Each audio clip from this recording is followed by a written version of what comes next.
She should have kept the formula and hoped for the best. But hope had already cost her one child. Emily did not notice the man watching her, but Alexander noticed everything. The way her fingers tightened each time the baby made a small sound. The way she shifted her weight as if she had not eaten in hours, maybe longer. The way her eyes stayed on her child and nowhere else, as if the rest of the world no longer mattered. And then his phone vibrated once in his hand, silent but decisive. His gaze flicked down for half a second before returning to her. Contaminated, the message read, "Trace. Compounds detected. Unsafe for infant consumption." And for a moment the noise of the store disappeared completely, because this was no accident. Not in his world. Not with systems that were supposed to be controlled, regulated, watched. His jaw tightened slightly, a barely visible shift that would have gone unnoticed by anyone else. But Emily remained at the counter, waiting, quiet, enduring the stares, the impatience, the judgment. "Fine," the cashier said finally, exhaling sharply as she processed the refund. "But next time you should read the policy." Emily nodded once, not arguing, not explaining, just accepting the crumpled bills that were slid across the counter like they were worth less than they were. And then she turned, pulling Noah closer against her chest, whispering something soft, steady, something meant only for him. And she walked out, not fast, not slow, just steady, as if she had already made every hard decision she needed to make. And Alexander moved a second. Later, silent, effortless, the kind of movement that did not draw attention, but commanded space all the same. He followed her out into the night air where the temperature dropped just enough to make her breath visible. Thin clouds forming with every step she took down the sidewalk. She passed the bus stop without stopping, past a convenience store where the lights flickered inside, past a fast food place where the smell of fries lingered in the air. And she did not go in. She did not even look. Her focus stayed on the small pharmacy 3 blocks down, and Alexander watched that too. The choice, the pattern, the priorities, because hunger would have taken her somewhere else. But she walked straight into the pharmacy, disappearing for exactly 3 minutes and 20 seconds before emerging again with a small white bag in her hand. And when she opened it under the dim streetlight, he saw it. Infant medicine, not food, not comfort, but protection. She crouched slightly, adjusting Noah in her arms, brushing her fingers gently across his cheek as she murmured, "I know, baby, I know it is going to be okay." And her voice held something stronger than exhaustion, stronger than fear. It held certainty, earned the hard way. And that was when Alexander's eyes narrowed, because people like her did not speak like that without reason, without history. And as she continued walking, turning into a narrow street lined with aging buildings and flickering lights, he followed at a distance, unseen, unheard, the shadows bending around him like they recognized something ancient in his presence. And when she finally reached a worn apartment complex, pushing open the heavy door with her shoulder, he paused across the street, watching as the door closed behind her, his reflection faint in the dark glass of a nearby window, pale, still, inhumanly calm. But his eyes were no longer indifferent. They burned faintly, not with anger, not yet, but with something colder, something sharper. Because now he knew 2 things with absolute certainty. The formula had been tampered with, and the girl who returned it had already learned what happened when you trusted the wrong thing. And that meant this was no longer just an observation. It was the beginning of something else entirely. The hallway smelled faintly of dust and something long forgotten. And Emily felt at the moment she stepped inside, that familiar weight pressing against her shoulders as the door shut behind her with a dull, echoing click. She adjusted Noah carefully in her arms, his small body warmer now, but still too quiet, too fragile. And she did not rush. She never rushed here, because rushing meant drawing attention. And attention meant questions she could not afford to answer. The flickering overhead light buzzed softly as she moved down the narrow corridor, her footsteps light despite the exhaustion pulling at every muscle. And somewhere above, a pipe rattled like it always did, a sound she had learned to ignore, just like everything else, just like the whispers from neighbors behind thin walls, just like the constant reminder that this place was temporary. Even if she had nowhere else to go, she reached her door, number 3B, The paint chipped and faded, and for a second she paused, her hand resting against the frame as she looked down at Noah, his tiny fingers curling weakly against her jacket. "We made it," she whispered softly, more to herself than to him, and then she pushed the door open. The room inside small, barely more than a single space with a mattress against one wall and a worn couch against the other, a lamp casting a dim, yellow glow that barely reached the corners. She stepped in and closed the door quietly behind her, locking it with a soft click before moving straight to the mattress. Lowering herself carefully as she laid Noah down on a thin blanket, her movements gentle, practiced, every motion deliberate, as if she had done this 100 times before, she reached into the small pharmacy bag and pulled out the bottle, reading the label once, twice, 3 times, even though she already knew what it said, even though she had already checked it under the streetlight. Because checking again was the only thing that made her feel like she still had control. "Okay," she murmured, her voice steady now, stronger than before, as she measured out the dose with careful precision. Not a drop more, not a drop less. And when she gently guided it to Noah's lips, her eyes never left his face, watching every small movement, every swallow, every breath, and slowly, slowly, his tiny body began to relax, the tension easing just enough for her own shoulders to drop, just enough for the tightness in her chest to loosen. And she let out a breath she did not realize she had been holding, her hand coming to rest lightly against his chest, as if she needed to feel the rhythm to believe it was real. "You are okay," she whispered, softer now, almost a promise. And for a moment, the world outside that room did not exist, but across the street, in the shadow of a broken streetlight, Alexander stood perfectly still, his gaze fixed on the darkened window of apartment 3B. He did not need to see inside to know what was happening. He could hear it, the slow, fragile breathing of the child, the quiet murmur of the mother, the subtle shift of fabric against worn mattress springs. And something about the scene did not align with anything he had seen before. Not the poverty, not the struggle, but the discipline, the precision, the way she checked the medicine 3 times, the way she moved as if every action carried weight, as if mistakes were not an option. And that was when it clicked, not as a thought, but as a realization that settled cold and sharp in his mind. This was not fear, this was experience. An experience like that did not come without a reason. His phone vibrated again in his hand, another message. More data, more confirmation, but he did not look at it right away, because his attention remained on that single window, on the quiet life inside it. And when he finally lowered his gaze to the screen, his expression did not change, but the air around him seemed to shift, colder, heavier, more deliberate, because the message contained something unexpected, something that should not have existed in a case like this, a trace signature, rare, almost impossible, and tied to a lineage he knew far too well. And as his eyes slowly lifted back toward the window, one thought surfaced with absolute clarity: this child was not just human, and whatever truth the mother was hiding, it had just become his concern. Emily did not sleep. She rarely did anymore.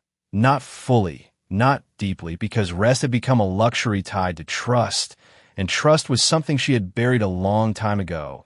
She sat beside the mattress with her back against the wall, one hand resting lightly on Noah's chest, feeling each small rise and fall as if it were the only thing anchoring her to reality. The dim lamp cast long shadows across the room, turning ordinary objects into something heavier, something uncertain, and every few minutes she checked him again, not because she doubted the medicine, but because she had learned that doubt was safer than certainty. Outside, the city moved on, distant sirens, the hum of traffic, the occasional echo of footsteps in the hallway.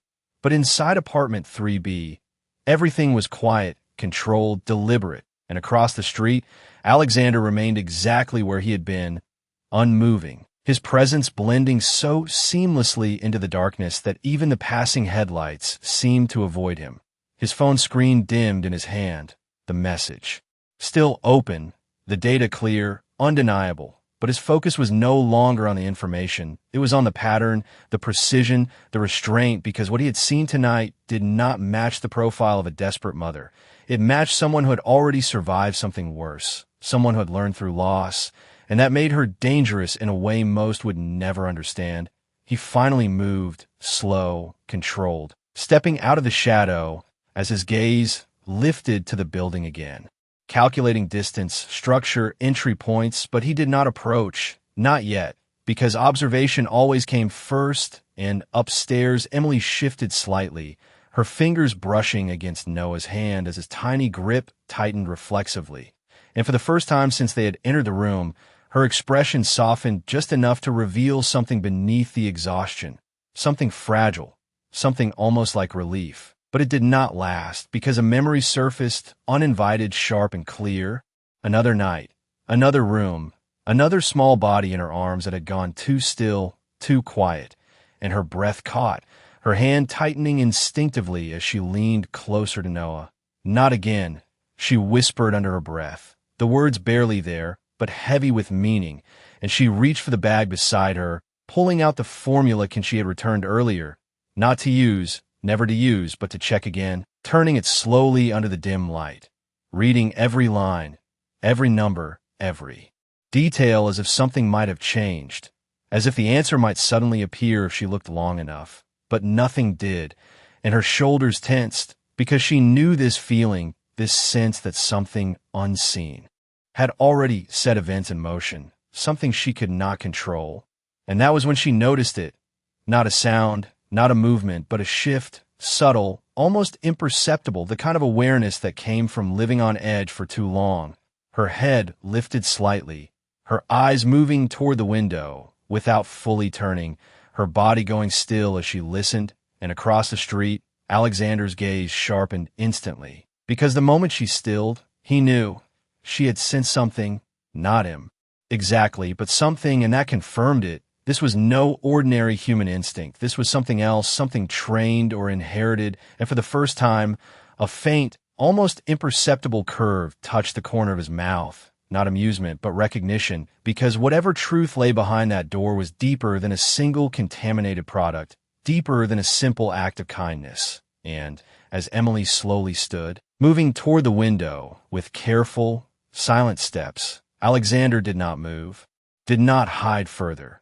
He simply watched, waiting, because the next moment would tell him everything he needed to know. And inside, as her fingers hovered just inches from the curtain, Emily felt it again, that quiet, unshakable certainty that they were no longer alone. Emily did not pull the curtain all at once. She moved slowly, carefully, just enough to create the smallest gap between the fabric and the glass. Her breath quiet, controlled, her fingers steady even as her heartbeat began to rise. And when her eyes finally adjusted to the darkness outside, she saw nothing at first, just the empty street, the broken streetlight flickering weakly, the outline of parked cars and distant shadows. And for a brief moment, she almost convinced herself it was nothing. Just exhaustion, just memory playing tricks on her again. But then she felt it, not with her eyes, not with her ears, but somewhere deeper, that same quiet pressure that had warned her once before, that same instinct she had learned not to ignore. And her gaze shifted slightly, focusing, narrowing, until she saw him, not clearly, not fully, but enough, a figure standing across the street, still, unmoving, as if he had been there all along, watching, and something inside her tightened instantly, not panic, not fear, but recognition, because this was not random, this was not coincidence. And behind her, Noah stirred softly, a small sound that broke the silence just enough to pull her back, grounding her for a split second, and she let the curtain fall back into place, stepping away from the window, without making a sound, her mind already moving, already calculating, because staying still would not keep them safe. It never had. And across the street, Alexander did not move either, his gaze fixed on the window, even after the curtain closed, because he had seen it, the exact moment her eyes found him, the exact moment awareness replaced uncertainty, and that confirmed everything. She was not guessing, she was not imagining, she had sensed him, identified him, and chosen not to react outwardly, which meant control, training, or something deeper. and his expression shifted slightly, not softer, not warmer, but more focused, more precise, as if a puzzle piece had just fallen into place. His phone vibrated again. Another update. More information about the contaminated batch, about distribution patterns, about a network that extended further than it should have. But he ignored it for now because the real anomaly was not the product, it was the girl. And inside the apartment, Emily moved quickly now, but still silently, gathering the few things she had laid out, the medicine, the small bag, the worn jacket, her movements efficient, practiced, as if she had done this before, as if leaving in the middle of the night was not new. And when she reached Noah, she hesitated for just a second, her hand resting lightly on his chest again, feeling that steady rhythm, that fragile reassurance, and her expression softened just barely. "It is okay," she whispered, though this time it sounded less like comfort and more like preparation. And then she lifted him carefully, adjusting him against her shoulder, her grip firm but gentle, and turned toward the door. And that was when Alexander finally moved. Not toward the building, not yet, but a single step forward, enough to shift his position, enough to make it clear that this was no longer observation alone. Because whatever she was about to do next, wherever she was about to go, he intended to follow, not out of curiosity anymore, but because the truth surrounding her and the child had already crossed into his world. And as Emily reached for the door handle, her fingers tightening slightly before she turned it, one thought echoed quietly in her mind. The same thought that had kept her alive this long. If someone was watching, then staying meant losing, and losing was not an option anymore. Emily did not hesitate once the decision was made. The door opened with a soft click, and she stepped into the hallway. Her movements quiet but urgent, the kind of urgency that came from knowing time was already slipping away. Noah rested against her shoulder, his breathing steadier now but still fragile, and she adjusted him instinctively as she moved, her senses stretched thin, listening, watching, feeling for anything out of place. The flickering hallway light buzzed above her, casting uneven shadows that shifted with every step. And for a moment she paused at the top of the stairs, not because she was unsure, but because she was choosing. Left meant the back exit, darker, less visible. Right meant the front, faster but exposed. And without wasting another second, she turned left, her grip tightening slightly as she moved down the stairwell. Each step measured, controlled, and outside. Alexander's gaze sharpened the moment the building door opened. He did not need to see her clearly to know it was her, the rhythm of her movement, the way she held the child, the way she did not linger even for a second, all of it aligned with what he had already observed. And this time he did not remain still. He stepped forward into the dim light, his presence no longer hidden completely, his eyes tracking her path as she moved along the side of the building, choosing shadow over speed, caution over convenience. And that confirmed it again. She was not running blindly. She was navigating, anticipating, and that meant she believed she was being followed. Not guessed, not feared, believed, and inside Emily's mind, everything narrowed into instinct. Patterns she had learned through nights that felt exactly like this. The sense of being watched, the quiet pressure that never fully left, and she did not look back. Not once, because looking back wasted time. Instead, she adjusted her pace slightly, just enough to test the space around her, just enough to feel if the distance between her and whatever followed was changing. And when it did not, when that same quiet presence remained constant, her jaw tightened, confirmation settling in, and she moved faster, not running, never running, but with a purpose that cut through hesitation, turning the corner onto a narrower street where the lights were dimmer and the noise faded into something distant and hollow. And behind her, Alexander followed, not rushed, not careless, his movements precise, controlled, matching her pace without effort, because this was no longer curiosity, this was pursuit, measured, deliberate. And as he watched her choose each path, each turn, each shadow, he understood something clearly. She was not trying to escape randomly. She was heading somewhere specific, somewhere she believed offered safety, and that made his next decision simple. He would let her lead because wherever she was going, whatever she was protecting, it was tied to the truth he was already unraveling. And ahead, Emily reached the end of the street, her breath steady despite the tension coiling in her chest. Her eyes scanning quickly before she crossed, moving toward a row of older buildings that blended into one another. And for the first time since she left the apartment, she allowed herself one brief thought. If she could reach that place, if she could just get there in time, then maybe, just maybe, Noah would be safe. But behind her, unseen yet undeniably present, Alexander's gaze darkened slightly because he had already decided something she had not. Wherever she believed safety existed, he would be there first.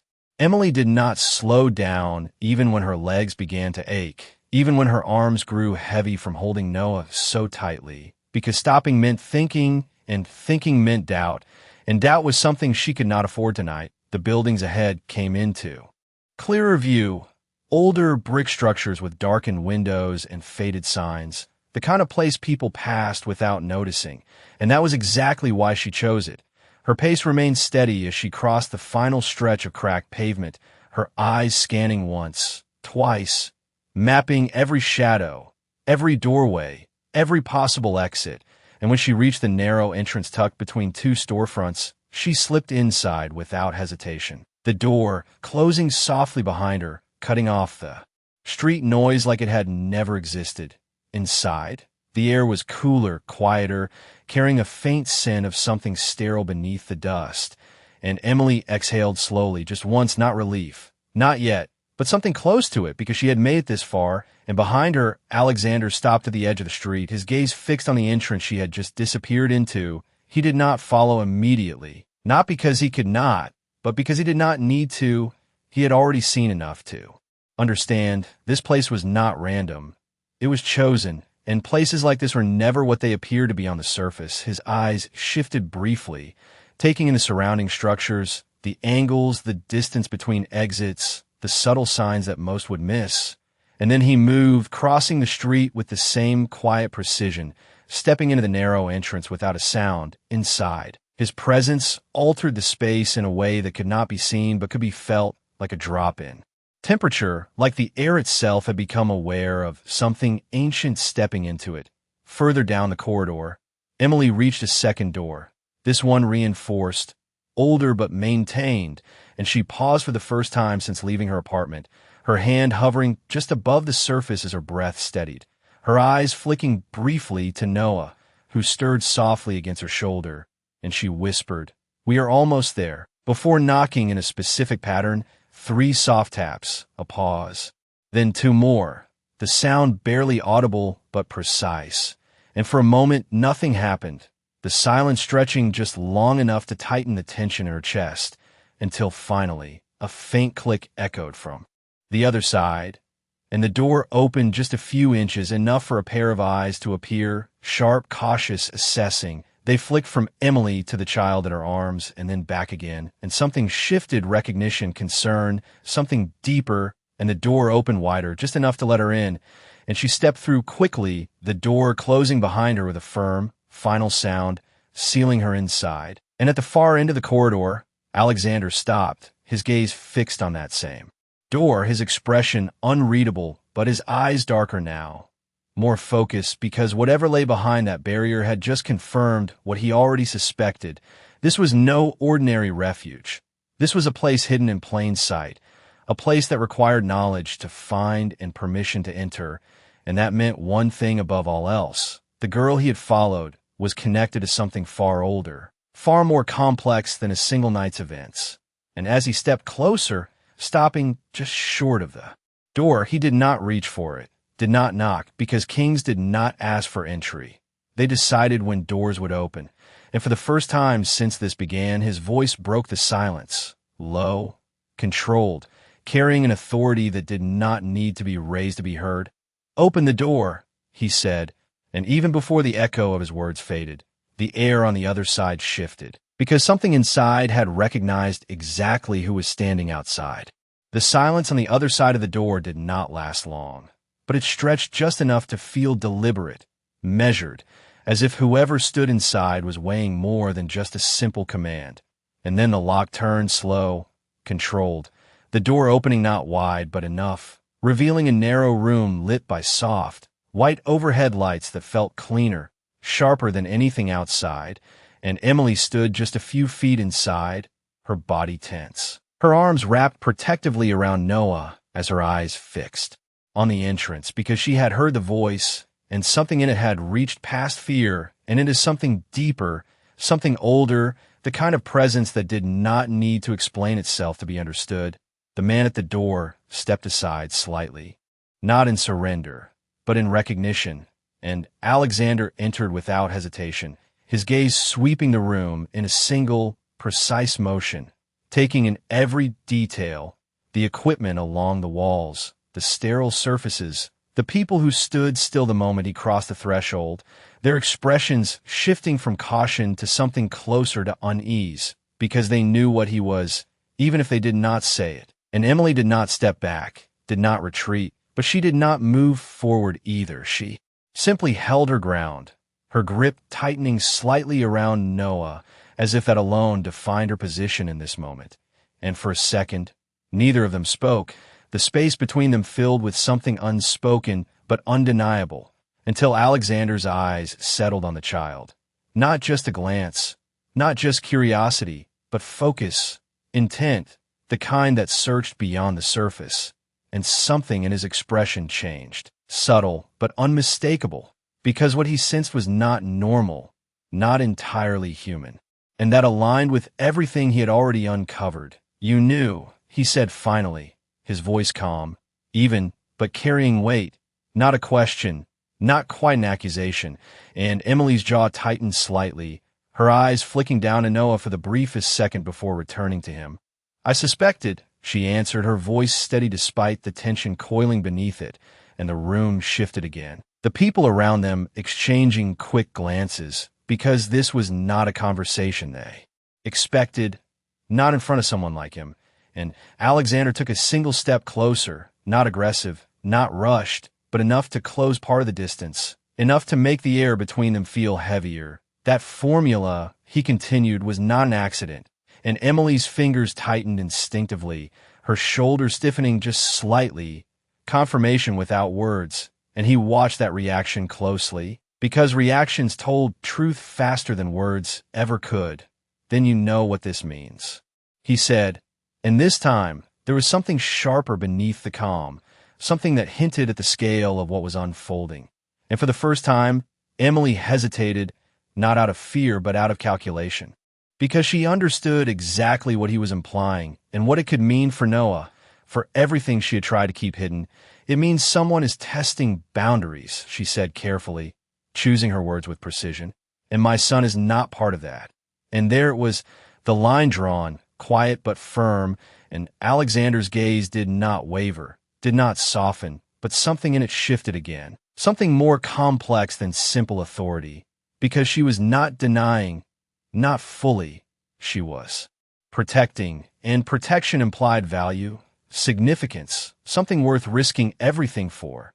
And in that moment, the room felt smaller, tighter, as if the walls themselves understood that whatever truth lay between them was about to change everything, and Alexander's voice dropped just slightly, lower, more deliberate. "That is no longer your decision," he said, not as a threat, but as a statement of fact. And behind Emily, one of the figures shifted uneasily, because they understood what she already did.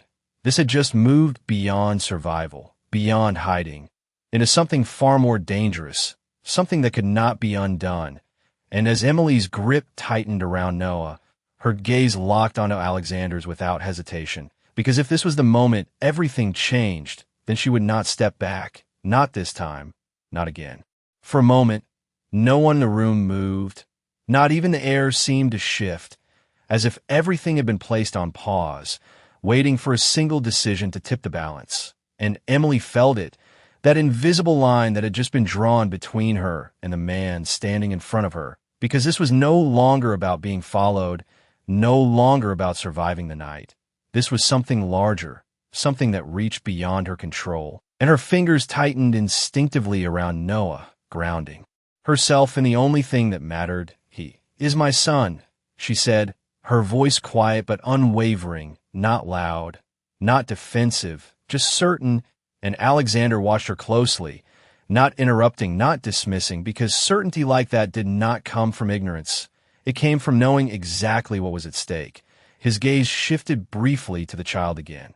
And this time it lingered, not searching, but confirming. The faint trace he had sensed earlier was still there, subtle but undeniable, something ancient woven into something human, something that should not exist so easily, and his expression did not change. But the weight in the room did, pressing heavier against everyone present. And he is something more, Alexander replied, his voice just as controlled, just as steady, but carrying a truth that could not be ignored. And a quiet murmur passed through the others in the room, not loud enough to disrupt, but enough to reveal that they understood the implication, that they had already suspected it themselves, and Emily's jaw tightened slightly, not in denial, but in resistance, because acknowledging it out loud meant accepting everything that came with it, and she had spent too long trying to keep that door closed. "That does not give you the right," she said, meeting his gaze fully now, her exhaustion still there, but overshadowed by something stronger, something unyielding. And for the first time, Alexander paused, not because he lacked an answer, but because the answer was not simple. Not anymore. The situation had shifted beyond control into something unpredictable, and unpredictability was rare in his world, rare enough to matter. "It is not about rights," he said finally, his tone lowering slightly, less distant, more deliberate. "It is about what is coming." And those words settled into the space between them with a quiet finality, because this was no longer a question of if, but when, and Emily felt it immediately, that shift from present danger to something approaching, something larger than a single contaminated product, larger than a single night. And for a brief moment, uncertainty flickered in her eyes, not fear but recognition, because she had felt it too, in smaller ways, in moments she could not explain, in instincts that had kept her moving, kept her alert. And now it had a shape, a direction, and that made it harder to ignore. "Then say it," she said, her voice softer now, but no less steady. "Say what you think he is." And the room went completely still again, because that question mattered more than anything else that had been said so far. And Alexander did not look away, did not hesitate, because he did not need time to decide, only time to confirm. And now he had both. "He is a bridge," he said, the words quiet but absolute, between two worlds that were never meant to meet. And the meaning behind them was not just symbolic. It was real, immediate, and dangerous in ways that could not yet be fully understood. And Emily's breath caught just slightly, not because she disagreed, but because hearing it spoken made it undeniable. And for a moment, the room seemed to close in around them, the future pressing closer with every second, until Alexander took one final step forward, not as a threat, not as a demand, but as a decision already made, which means, he continued, his gaze unwavering, "Whether you accept it or not, he is now under my protection." And the words did not sound like a promise. They sounded like a law, something that would not change, something that would not be broken. And in that moment, Emily understood exactly what that meant. Not just safety, not just control, but a path she could no longer walk alone. And as she looked down at Noah, feeling his steady breathing beneath her hand, one truth settled at her chest with quiet clarity. Everything she had done to keep him hidden had just led him directly into the one world she had tried to avoid. And this time, there was no turning back.